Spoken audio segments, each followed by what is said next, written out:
పరమేశ్వరుడికి తెలుసు ఎవరికి ఏది ఇవ్వాలో.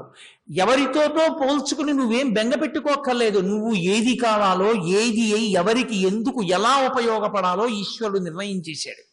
ఈశ్వరుడు దేని నిర్ణయం చేశాడో దానితో తృప్తిగా బతుకు.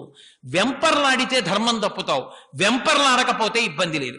తృష్ణ కలిగిందా మారిపోతుంది జీవితం, తృష్ణ తప్పిందా సంతోషంగా ఉంటావు. తృష్ణ నుంచి విడిపడడానికి మార్గం ధర్మంతో ముడిపడడం ఒక్కటే. నీ అర్థము, నీ కామము ధర్మంతో ముడిపడ్డాయి. ధర్మమునకు ముడిపడిన అర్థము, ధర్మమునకు ముడిపడిన కామము ప్రశాంత జీవనమునకు హేతువులు. ఎప్పుడూ ధర్మాన్నే పట్టుకున్నాడు. అందుకే శ్రీరామాయణంలో కౌసల్య ఒక శ్లోకం చెప్తుంది. దాన్ని ఇప్పటికీ ఏం చెప్తారో తెలుసా పెద్దలు? రామచంద్రమూర్తికి కౌసల్య కట్టిచ్చిన సద్యన్నపు మూట అని చెప్తారు. నాకు ఆ మాట మర్చిపోను. ఆ శ్లోకం నేను యథార్థంగా చెప్తున్నాను. నిజంగా రామాయణం అంతా ఆ శ్లోకం మీదే నిలబడి ఉంటుంది. ఆ శ్లోకం ప్రతి తల్లికి రావాలి తప్పకుండా. తండ్రి అని నేను అనను, తండ్రి తెలుసుకుని ఉండాలి. కానీ అమ్మ చెప్పినదేదో అదే పిల్లల మనసులో బాగా నాటుకుంటుంది. శ్రీరామాయణంలో రామచంద్రమూర్తి అంత గొప్పవాడవడానికి కారణంగా అమ్మ రాముడు అడవికి వెళ్ళినప్పుడు 14 సంవత్సరాలకే కాదు జీవితానికి అంతటికీ సరిపోయేటట్టుగా కట్టించిన సద్దన్నపు మూట అంటారు ఆ శ్లోకాన్ని. యం పాలయసి ధర్మంతం ధృత్యాచ నియమేనచ సవై రాఘవసార్థుల ధర్మత్వాం అభిరక్షతు. ఇది చెప్పింది కౌసల్య. రామ, నీ తమ్ముడు లక్ష్మణుడు నీ తండ్రిని నిగ్రహించమన్నాడు, వద్దన్నావు. నన్ను నీతో తీసుకెళ్ళిపోమన్నాను, ధర్మం కాదు వద్దన్నావు. మాట్లాడితే ధర్మం ధర్మం ధర్మం అని అడవికి వెళ్ళిపోతున్నావు.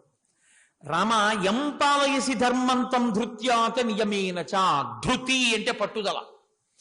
పట్టుదలతో నమ్మకంతో నువ్వు ధర్మాన్ని పట్టుకున్నావు. నియమేనచ, ఇంకా మళ్ళీ ఎప్పుడైనా కష్టం తీవ్రంగా వచ్చినప్పుడు ఈ ధర్మాన్ని విడిచిపెడితే అన్న కోరిక నీకు లేదు. ధర్మము అంటే ఆచరించినది, బాగా గుర్తుపెట్టుకోవాలి. తెలిసున్నది ధర్మము కాదు. ఆచరించడానికి తెలిసి ఉండాలి, కానీ తెలిసి ఆచరించనేది ధర్మము కాదు. ఏది మీరు ఆచరించారో అదే ధర్మం. ధ్రియతేవాజనైరితి ధర్మం అంటుంది అమరకోశం. ఏది పట్టుకున్నాడో, ఏది ఆచరించాడో అది ధర్మం. ఆచరించనిది ధర్మము కాదు. కాబట్టి ఆచరించాలి. ఆచరించాలి అన్నప్పుడు తెలిసి ఉండాలి. తెలిసి ఉండి ఆచరించకపోతే రావణాసురుడు, తెలిసి ఉన్నది ఆచరిస్తే రామచంద్రమూర్తి. ధృత్యాచ నియమేనచ, నువ్వు విడిచిపెట్టకుండా ఏ ధర్మాన్ని పట్టుకుని తెలుసుకుని ఆచరించావో. యం పాలయసి ధర్మం తం ధృత్యాచ నియమేనచ సవై రాఘవశార్దూల ధర్మత్వాం అభిరక్షతో. ఆ ధర్మమును విడవకుండా నువ్వు అలాగే పట్టుకో. అడవిలో కూడా ఇన్నాళ్లు పట్టుకోవడం ఒకెత్తు అంతఃపురంలో, ఇప్పుడు అడవిలో పట్టుకోవడం ఒకెత్తు. ఎందుకో తెలుసా? ఇప్పుడు కష్టం ప్రారంభమైంది. నేల మీద పడుకుంటావు, దోమలు ఈగలు ముసురుతాయి, క్రూర మృగాల అరుపులు వినపడతాయి. నదికి వెళ్ళి స్నానం చేస్తావు, కాలికి పాదుకలుండవు. తల మీద జిల్లేడు పాలు పోస్తే తలంతా అట్టలు కట్టేస్తుంది. నువ్వు అగ్నిహోత్రాన్ని ఒక్కొక్కసారి ఆత్మారోపణం కూడా చేసేసుకుని నడవవలసి ఉంటుంది. రాక్షసులు కనపడుతూ ఉంటారు. హంసతూలికా తల్పాల మీద పడుకోవలసిన వాడివి భూమి మీద పడుకోవాలి. ఒక్కొక్కసారి ఏవీ దొరకకపోతే గారపిండి నీటితో కలిపి ముద్దలు చేసుకుని తిని బ్రతకాలి. అప్పుడు ధర్మం చాలా కష్టమైపోవచ్చు. అరేరేరే, అనవసరంగా రోజున ఒప్పుకున్నాను రా, ఆ రోజునే నాన్నని కారాగారంలో పెట్టుంటే ఈ ప్రారంధం లేకపోనన్న మాట నీ నోటి వెంట ఇక రాకూడదు. నీ మస్తిష్కంలో ఆలోచన రాకూడదు. ఎంత కష్టపడ్డా మా నాన్న మాట నిజం చేశాను, మా నాన్న ఇచ్చిన వరం నిలబెట్టాను, అది చాలన్న తృప్తి నీకుండాలి ధర్మాన్ని పట్టుకోవడం వల్ల. ఆ ధర్మమే నిన్ను కాపాడుగాక. ధర్మస్త్వాం అభిరక్షతో. ఇదే రాముడికి జ్ఞాపకం ఉండిపోయింది. ఎన్ని కష్టాలు వచ్చినా మా అమ్మ ధర్మాన్ని పట్టుకోమంది, ఆ ధర్మము నన్ను రక్షిస్తుంది. రాముడే ధర్మము, ధర్మమే రాముడు అయిపోయారు. రామో విగ్రహవాం ధర్మ సాధు సత్యపరక్రమ రాజా సర్వస్య లోకస్య దేవానాం అఘవానిపహ అన్నాడు మారీచుడు. రాక్షసుడు అటువంటి వాడు. కాబట్టి ధర్మమునకు అర్థము ముడిపడింది, ధర్మమునకు కామము ముడిపడింది. నువ్వు అనుభవించి కూడా అనుభవించని వాడివి అవుతావు. నిస్సంగి, ఇంద్రియ పటాటోపం ఉండదు. ఎందుకో తెలుసా? అవైదికమై అధర్మమై నువ్వు పొందకూడని వాటిని నీ మనసిక నీకు చెప్పదు. ఎందుకని అంటే ఏది చెప్పినా నీకు అలవాటు చట్రంలో పెట్టి చూస్తావు. ఇది ధర్మం ఒప్పుకుంటుందా? ధర్మం ఒప్పుకోదు, నువ్వు దాన్ని ఒప్పుకో. అయ్యా ఆ కోరిక కూడా మొలకెత్తడానికి వీల్లేదు. ధర్మం అంగీకరిస్తుంది, నువ్వు అనుభవిస్తావు. ఇప్పుడు మనసు కొన్నాళ్ళకి ధార్మికమైన విషయమే నీకు ప్రతిపాదన చేస్తుంది. ధర్మమే ఈశ్వరుడు. ధార్మికమైన సంకల్ప వికల్ప సంఘాతము అలవాటైపోయింది కాబట్టి నీకు చివర కూడా ధర్మము వేదము ఈశ్వరుడే స్ఫురణయందుంటారు. అదే నీ మోక్షమునకు కారణమవుతుంది. అదే నీ శాంతికి కారణమవుతుంది. ఎవరు ఏమన్నా నువ్వేమీ బెంగపెట్టుకో. నేను ధర్మానికి కట్టుబడ్డాను, చేతకాని వాడనై కాదు. నిన్ననే మీతో చెప్పా క్షమాగుణం విషయంలో. నేను ధర్మం పట్టుకున్నాను, ఆ ధర్మం నన్ను కాపాడుతుంది.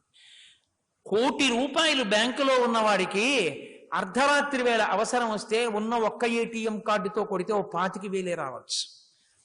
ధర్మానికి కట్టుబడిన వాడికి అవసరం వస్తే అర్ధరాత్రికి 1000 ఇళ్లలోంచి పట్టుకొచ్చి ఇచ్చి 1,00,00,000 రూపాయలు వస్తాయి. ఆయన దగ్గర ప్రామిసరీ నోటు కూడా అడగరు. ఆయన దగ్గర షూరిటీ సంతకం పెట్టించుకోరు. పూర్వం మీసంలో వెంట్రుక తీసి అక్కడ పెట్టి డబ్బు తెచ్చుకునేవారు. నా రోషానికి గుర్తు. మీసంలో వెంట్రుకే పోయిన నాడు, దాన్ని విడిపించుకోలేని నాడు నేను ఎందుకో పనికిరాను. కుదవ పెట్టడానికి గొప్ప ఆస్తి ఏది అంటే మీసంలో వెంట్రుకే. ఒకప్పుడు అన్నిటికన్నా గొప్పది ఏది అంటే ధర్మం. ఆయన దగ్గర నోటు రాయించుకోవాలా? ఆయన దగ్గర వేరే ఎవరైనా ఆయనకి పక్కన షూరిటీగా ఉండాలా? ఆయన ధర్మాత్ముడండి. ప్రాణం పోయేటప్పుడైనా సరే ఆయన ఈ అప్పు ఉందని చెప్పి వెళ్ళిపోతాడు. అసలు ఆయన రుణం ఉంచుకునేవాడు కాదు అని నిన్నెవరు అడగరు. ఇంకా నేను మీతో యథార్థం చెప్తున్నా, ధర్మాన్ని నమ్మిన వాడికి అసలు చెయ్యి చాపవలసిన అవసరం ఉండదు. నీకు ఎప్పుడు అవసరం వచ్చిందో అప్పుడే పరమేశ్వరుడు రెక్కలు కట్టుకుని నీ అవసరం తీరుస్తాడు. నన్ను నమ్మండి, నేను మీకు బల్లగుద్ది చెప్తున్నా. ధర్మాన్ని పట్టుకున్న వాడికి పరమేశ్వరుడు చిన్నపుచ్చుకోవలసిన అవసరాన్ని కల్పించడు. ధర్మబద్ధమైన అర్థము ఆయనని సర్వదా కాపాడుతుంటుంది. ధర్మదేవత కాపాడుతూనే ఉంటుంది ఆయన్ని. కాబట్టి ధర్మమునకు అర్థము కామము ముడిపడుట, 4వదైన మోక్షమును పొందుట. ఇప్పుడు ఇంద్రియ పటాటోపము చేత అశాంతి ఎక్కడుంది? లేదు. కాబట్టి శాంతి శాంతి శాంతి. అందుకే ఆ ధర్మమునకు ముడిపడితే నువ్వు అనుభవించడం కాదు, ఉన్న దాంట్లో యజ్ఞం చేస్తావు, యాగం చేస్తావు. 10 మంది కలిసి చేస్తారు, దేవతలకు అందుతాయి. దేవతలకు అందితే దేవతలు సంతోషించి వర్షం కురిపిస్తారు. భూమి మీద పాపభారం ఉండదు, భూమి శాంతిగా ఉంటుంది. గోవు పూజింపబడుతుంది, గోవు శాంతిగా ఉంటుంది. పంచభూతములు ప్రకోపించవు, వాయువు తీవ్రముగా రాదు, ప్రభంజనము కాదు. సముద్రము చెలియలి కట్ట దాటదు, అగ్నిహోత్రము ఇళ్ళు కాల్చదు. చక్కగా ప్రతి ఇంట, అందుకే అగ్ని ఆరాధకులు, అసలు వేదాన్ని నమ్మిన వాళ్ళందరూ అగ్నితోనే జీవితం అంతా ముడిపడిపోయి ఉంటుంది. పొయ్యిలో అన్నం వండడం ప్రారంభించే ముందు స్నానం చేస్తే కానీ పొయ్యి వెలిగించరు. అథవా కాసి నీళ్లు చల్లుకునైనా ఆడది అగ్నిహోత్రాన్ని చూడగానే నమస్కారం చేసి అగ్నికి ప్రార్థన చేసి వంట ప్రారంభించాలి. ఆఖరణ పొయ్యిని నిధనం చేసేటప్పుడు ఒక్క నీతి మెతుకైనా వెయ్యాలి. ఆయన సద్బ్రాహ్మణుడు అగ్నిహోత్రుడు. ఒక్క నీతి మెతుకైనా వేయకపోతే ఈశ్వర శాసనానికి పాచకుడిగా వంట చేస్తాడు. బ్రాహ్మణుడు వంట చేసి పెడితే వంట బ్రాహ్మడు అన్ని వండిన తర్వాత వడ్డించిన తర్వాత అయ్యా నువ్వు భోజనం చేయవయ్యా అనకుండా మిగిలినవన్నీ లోపల పెట్టి నువ్వు వెళ్ళిపో అంటే ఆయన మనసు ఎంత నొచ్చుకుంటుందో. నీ ఇంట పాచకుడై వంట చేసి పెట్టిన అగ్నిహోత్రుడికి ఒక నీతి మితుకు వేయకపోతే అంత తప్పు. చిట్ట చివర అగ్నిని నమ్మి పూజ చేసి బతికాడు కనుక ఆఖరణ తండ్రి శరీరం పడిపోయాక కొడుకు ఆ శరీరాన్ని కూడా అగ్నిహోత్రంలో వేసేటప్పుడు తీసుకెళ్ళి హవిస్సుగా వేస్తాడు. మా తండ్రి బతికున్నన్నాళ్ళు నిన్ను నమ్మి నమస్కరించాడు.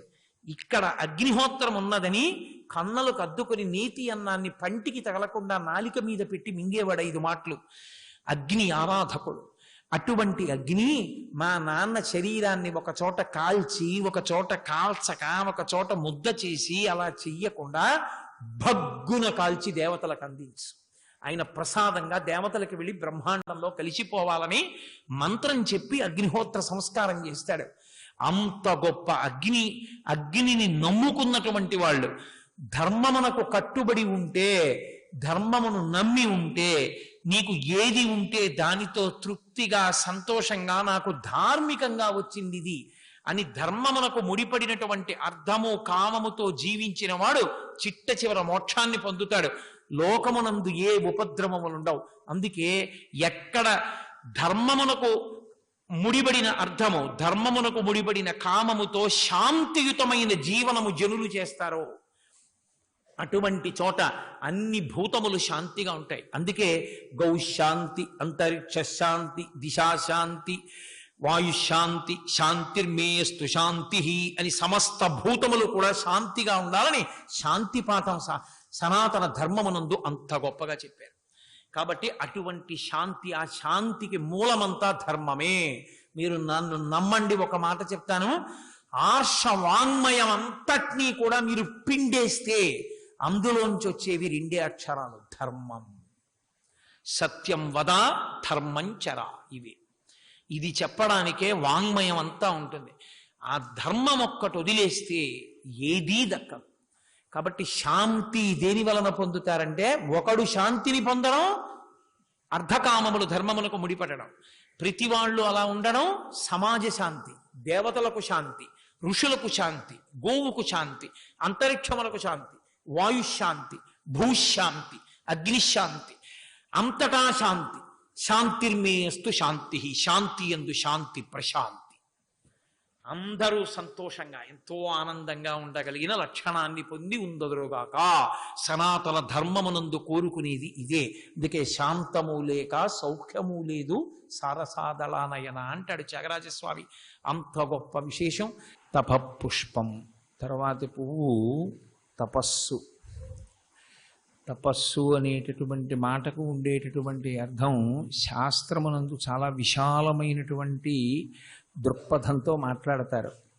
తపస్సు సాధారణంగా రెండు రకములైనటువంటి విషయములకు జరుగుతుంది. ఒకటి కామ్యమైనటువంటి తపస్సు, అంటే ఒక ప్రత్యేకమైన కోరికతో భగవత్ సాక్షాత్కారమును పొంది ఆయన వలన ఆ కోరిక తీర్చుకునేటటువంటి ప్రయత్నం చెయ్యడం. ఇంత తపస్సు చేసి మళ్ళీ అది ఏ కోరిక కానివ్వండి, ఆ కోరిక కోరుకోవడం పరమేశ్వరుణ్ణి అంటే మోక్షం వినా పరమేశ్వరుడు గురించి అంత తపస్సు చేసి ఏది పొందినప్పటికీ అది తపస్సుని దుర్వినియోగం చేసుకోవడం కిందకే వస్తుంది. ఇక రెండవది ఆత్మ అనుభవములోనికి తెచ్చుకొనుట, అంటే అద్వైత భావనను పొంది తాను ఆత్మగా నిలబడగలుగుట, ఈశ్వర సాక్షాత్కారమును పొందుట. ఈ తపస్సు చాలా గొప్పదిగా పరిగణింపబడుతుంది. మనం రాక్షసులు చేసేటటువంటి ఒక కోరికతో కూడిన తపస్సు గురించి నేను ప్రస్తావన చెయ్యట్లేదు. నేను చెప్పేటటువంటి ప్రస్తావన, నేను చేసేటటువంటి ప్రసంగం సాత్వికమై భగవంతుని యొక్క అనుగ్రహాన్ని, భగవంతుని యొక్క సాక్షాత్కారాన్ని, అంటే అంతటా నిండినటువంటి పరమాత్మని ఒక రూపంతో చూడాలనేటటువంటి విశేషమైన జిజ్ఞాస భక్తునికి కలిగిన కారణం చేత పరమేశ్వరుడు ఒక రూపాన్ని పొంది క్రిందికి దిగి వస్తే దాన్ని అవతారము అని పిలుస్తారు. కాబట్టి అలా పరమేశ్వరుడు అవతరించడం కొరకు చేసినటువంటి తపస్సు అద్వైత భావన యందు తాను ఆత్మగా నిలబడి జీవన్ముక్తుడయ్యేటటువంటి పరిస్థితి గురించినటువంటి తపస్సు గురించి నేను ప్రస్తావన చేస్తున్నాను. తపస్సు అన్న మాటకి అర్థమేమి అంటే నిత్యకర్మ, నైమిత్తిక కర్మ, వీటితో పాటుగా కృచ్ఛ్ర చాంద్రాయణాది వ్రతములను ఆచరించుట, స్వాధ్యాయము చేయుట, ఇవి కాక మానసికముగా బ్రహ్మతత్వమును తెలుసుకోవాలనేటటువంటి విశేషమైన జిజ్ఞాసను కలిగి ఉండుట, వీటన్నిటినీ కలిపి తపస్సు అని పిలుస్తారు. తప్ప ఇందులో ఏదో ఒక్క భాగాన్ని ఏదో కూర్చుని కాసేపు పరమేశ్వరుడు గురించి ధ్యానం చేస్తే పిలిచేదాన్ని తపస్సు అని పిలవరు. నిత్యకర్మలు ఈడేర్చుట, అసలు నిత్యకర్మలు ఈడేర్చుట అనేటటువంటి మాటకి చాలా విశేషమైనటువంటి ప్రాధాన్యత కల్పింపబడింది. నిత్యకర్మ అన్నది అంత ముఖ్యమైనటువంటి విషయం. మనం మామూలుగా ఆలోచన చేస్తే నిత్యకర్మ ఏముందండి పెద్దంత చెప్పడానికి, ఏదో స్నానం చేస్తాం, సంధ్యావందనం చేస్తాం, పూజ చేసుకుంటాం, అంతకన్నా నిత్యకర్మ ఏముంటుందనిపిస్తుంది. కానీ తపస్సు అన్న మాటకు అర్థం ఏమిటంటే శరీరాన్ని ముందు శుద్ధి చెయ్యాలి. ఎందుచేత అంటే అది ఎంత గొప్ప పాయసం కానివ్వండి, మీరు దానికి తగిన పాత్ర యందు పోయకపోతే, భాండశుద్ధి లేకపోతే అందులో పోసినటువంటి పదార్థము పాడైపోతుంది. అన్నిటికన్నా గొప్ప విషయం ఏమిటంటే అసలు లోపల ఉన్నటువంటి ఆ ఆత్మ అనుభవంలోకి రావాలి అంటే ఆ వెనక్కి నడవడానికి ముందు చిత్తశుద్ధి ఏర్పడాలి. ఆ చిత్తశుద్ధి కొరకు కొన్ని కర్మలు చేయవలసి ఉంటుంది. మీరు చూడండి, మీరు ఎప్పుడైనా బంగినిపిల్లి మామిడి పండు తిన్నారా అని నేను అడిగాను అనుకోండి, కొంతమంది తిన్నానంటారు, కొంతమంది తినలేదంటారు. నేను తినలేదు అన్నవాడికి నేను బంగినిపిల్లి మామిడి పండు ఇచ్చి ఇది తింటే ఎలా ఉంది అని అడిగాను అనుకోండి, బంగినిపిల్లి మామిడి పండు బాగులేదండి అన్నవాడు ఉంటాడని నేను అనుకోవట్లేదు. కాబట్టి అందరూ బాగుందని అంటారు. నేను మామిడి చెట్టు దగ్గరికే వెళ్ళి, ఓ బంగినిపిల్లి మామిడి చెట్ట, నీ పండు రుచి ఎలా ఉంటుంది అని అడిగాను అనుకోండి, దానికి తెలియదు. ఎందుకని అంటే దాని పండు తినడం దానికి తెలియదు. దాని పండు తినడం దానికి ఎలా తెలియదో అలా అసలు యథార్థమనకు ఆత్మ యొక్క పరిచయం కానీ ఆత్మ యొక్క అనుభవం కానీ మనకు ఉండదు. లోపల ఉన్నటువంటి ఆ ఆత్మ వస్తువు యొక్క అనుభవం పొందడం అంటే మామిడి చెట్టు మామిడి పండుని తానే తినడం లాంటిది. దానికి చాలా విశేషమైనటువంటి సాధన అవసరం అవుతుంది. లోపలికి నడవాలి. పైకి నడవడం గొప్ప కాదు, ఇంద్రియముల యొక్క ఉద్ధతి చేత అభ్యాసం చేసి సాధన చేసి ఇంద్రియముల యొక్క ఉన్మాదాన్ని అరికట్టి మనసుని కేంద్రీకరించి అడుగులు లోపలికి వేసి ప్రస్థానం చేస్తే చిట్ట చివరికి ఆత్మదర్శనము అంటే, దర్శనం అంటే రెండో వస్తువు కాదు, ఆత్మగా తాను అనుభూతిని పొందుట అంటే అద్వైతానుభూతి యందు స్థిరపడుట. దీనికి ముందు చిత్తశుద్ధి ఏర్పడితే తప్ప అసలు అటువంటి సాధన అన్నది సాధ్యము కానీ కాదు. ఈ చిత్తశుద్ధి కొరకు ఆచారకాండ అని ఒక కాండ, ఆచారకాండ అంటే అనుష్ఠింపదగినది అని. మీరు అలా అనుష్ఠిస్తే వేదం చెప్పినట్లుగా అప్పుడు చిత్తశుద్ధి ఏర్పడుతుంది. అందులో మొదటిది ఏది అంటే నిత్యకర్మ. నిత్యకర్మ అని నేను అన్నప్పుడు మీరు చాలా తేలిగ్గా తీసుకునేటటువంటి ప్రయత్నం చేస్తారని నేను అనుకోవట్లేదు. ఎందుచేతనంటే మీరు ప్రాజ్ఞులు. నిత్యకర్మ కాల విభాగము చేత ఒక రోజులో ఉండేటటువంటి కాలమును విభాగము చేసి ఆ విభాగము చేత ఎప్పుడెప్పుడు ఏవి చెయ్యాలి అనేటటువంటిది వేదమునందు నిర్ణయింపబడి ఉంటుంది. ప్రతి 2 గంటల 24 నిమిషాలకి కాలాన్ని మారుస్తారు పేరుతోటి. అంటే అనుష్ఠాన క్రమం కూడా దాన్ని బట్టి మారాలి నిత్యకర్మలో. నేను మీకు ఒక ఉదాహరణ చెప్పాలి అంటే 6 గంటలకి సూర్యోదయం అయింది అని నేను అన్నాను అనుకోండి, పంచాంగకర్త ఇవాళ 6 గంటలకి సూర్యోదయము అని నిర్ణయం చేశాడు. అప్పుడు 6 గంటల నుంచి 8 గంటల 24 నిమిషాల వరకు ఉండేటటువంటి కాలాన్ని ప్రాతకాలము అంటారు. అంటే 6 గంటలకి ముందరే స్నానం అయిపోవాలి. 6 గంటలకి ముందర స్నానం చేసేసి 6 గంటలకి పూర్వమే అర్ఘ్యప్రదానం పూర్తయిపోవాలి. గాయత్రి మీరు తర్వాత చేసినా వచ్చిన ఇబ్బంది ఏం లేదు.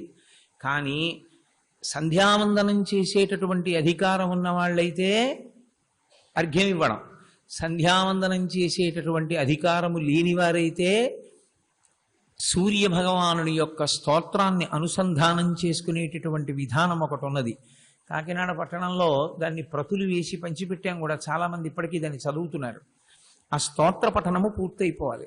కాబట్టి 6 గంటల నుంచి 8 గంటల 20 నిమిషాల వరకు, అంటే మీరు ప్రతిరోజు 6 నుంచి 8:24 అని తీసుకోకూడదు. అది సూర్యోదయానికి నేను ఒక ఉదాహరణగా చెప్తున్నాను అంతే.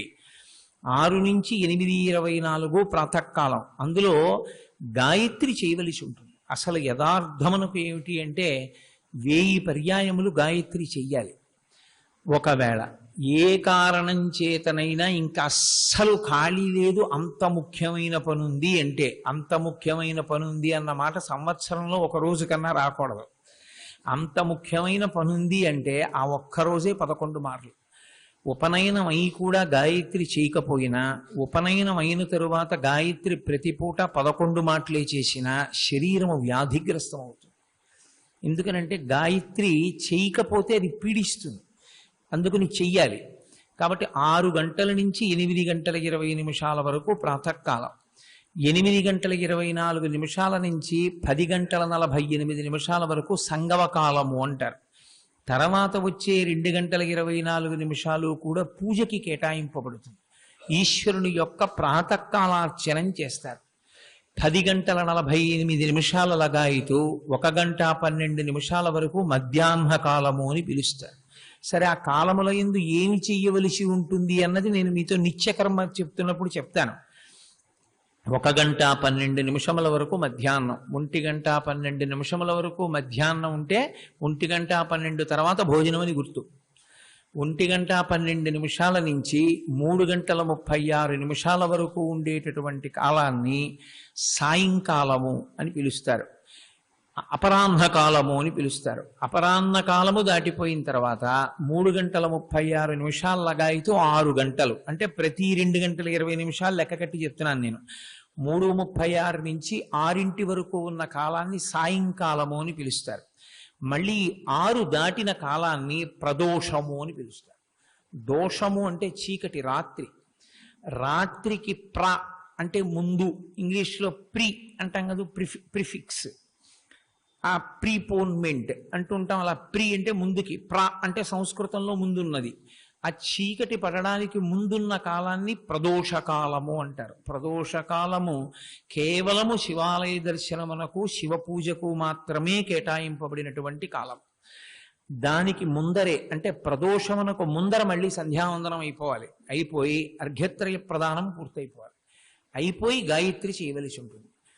ఇది కాల విభాగము. నిత్యకర్మ చెయ్యడానికి అసలు ఎలా చెయ్యాలి, దేన్ని ఏ కాలం అని పిలుస్తారని అర్థం చేసుకోవడానికి ప్రతి 2 గంటల 24 నిమిషాలని సూర్యోదయాత్ పర్యంతము విడగొడతారు. ఈ కాలమునందు చెయ్యవలసిన నిత్యకర్మ ఉంటుంది. ఆ నిత్యకర్మ చెయ్యాలి. నిత్యకర్మ అంటే ఏదో నేను ఇప్పుడు పళ్ళు తోముకోవడం కూడా నిత్యకర్మ. వేదం దాని గురించి కూడా మాట్లాడుతుంది. పళ్ళు తోముకో, దంతధావనము అన్న ఒక్క విషయం 3 రోజులు మాట్లాడవలసి ఉంటుంది. అంత గొప్పగా మాట్లాడుతుంది వేదం దాని గురించి. అన్నిటికన్నా మనం అనుకున్నంత సులువుగా ఉండదు సుమా నిత్యకర్మ. తపస్సన్న మాటలోకి నిత్యకర్మని ఎందుకు తీసుకున్నారు అన్నదానికి నేను మీకు ఒక ఉదాహరణ చూపిస్తాను. ఆ ఉదాహరణ ఒక్కటి మీరు పట్టుకోగలిగితే మీకు తపస్సు అనేటటువంటి మాటలోకి నిత్యకర్మ ఎందుకు వచ్చి చేరిపోయిందో మీకు అర్థమవుతుంది. దాని వలన చిత్తశుద్ధి ఎందుకు వస్తుందో మీకు అర్థమవుతుంది. స్నానము అంటే మనం ఏమంటాం, నీళ్లు పోసుకొనుట. కానీ శాస్త్రమునందు దాన్ని స్నానమని పిలవరు, అది గౌణము. అది ఇంకా తప్పనిసరి పరిస్థితులలో చేసినటువంటి స్నానం. అంటే మీరు పాత్రతో నీరు పైకెత్తి తల మీద పోసుకోకూడదు. పురుషుడు ప్రతిరోజు తలమించి స్నానం చేయాలి. స్త్రీకి అలా చెయ్యవలసిన అవసరాన్ని వేదం చెప్పలేదు.